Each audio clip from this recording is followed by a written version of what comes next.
you don't really know where that deer is going to come out at. It might come out at 25 meters. It might come out at 75 meters. It might come out at 80. It might come out at 120. You don't know. But your rifle being sighted in, you need to find that spot, which you can sight in at what distance that is to keep it in that tube, henceforth inside the kill all the way out to that point. So how do you do that? Well, you work your load up to where you like it, whatever powder, whatever grain, and whatever bullet you're using.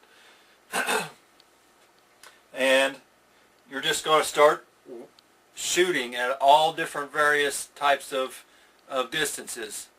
Maybe start out at 100 meters. Maybe start out at 75.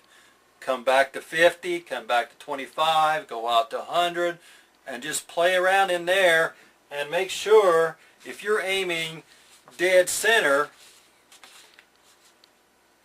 of this paper plate, which for instruction purposes going to be the size of the vital. Let's say if you look at this, if we're going to set the paper plate at 150 meters, it should still hit the paper plate, but it's going to hit low. Still going to harvest the deer.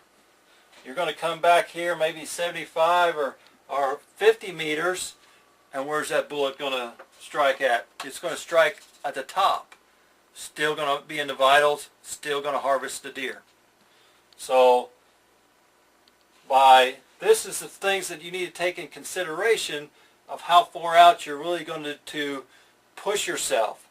You can sight in a muzzleloader, and a lot of guys just say, I just sighted in at 75 and call it good. Well, that's fine.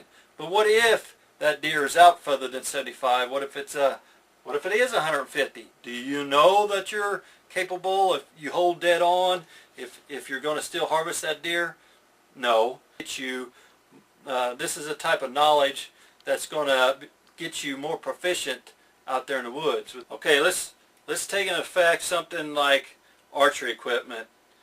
You got a compound bow on, you got sights. You got several sights on there that you're going to be using. How does this play in?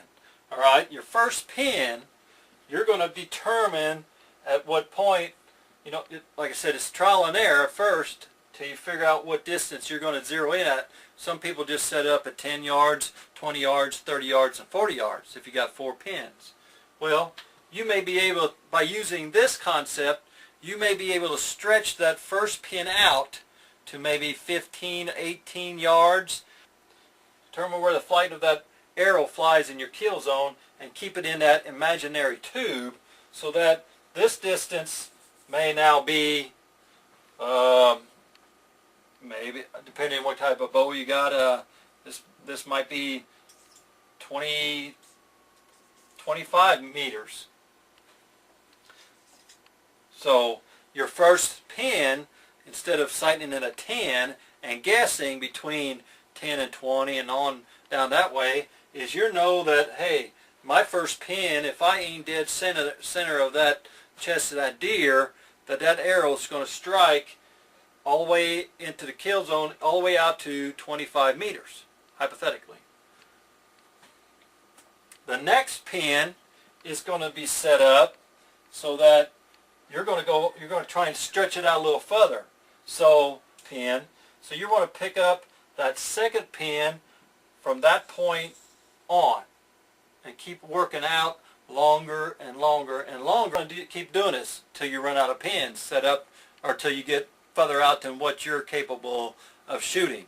Now, so whatever distance that be, whether you're just starting out and practicing, you might be able to shoot 10 out of 10 up to 30 meters, but when you go out there much further, you can only shoot 9 out of 10. Well, I'd be working on my shooting form and practice to try and get the develop where you can hit 10 out of 10 so you can go ahead and take that shot.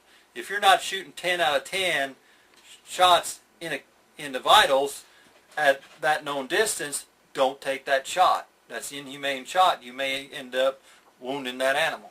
So let's review a little bit here. When you're sighting in the firearm archery equipment for hunting purposes, you need to take in consideration the the flight path in which that projectile is going to be moving. And you want to keep it in an imaginary tube and find that distance where it maxes out at the top and drops out of it. That in between that distance, that's going to be your shooting range when you're hunting.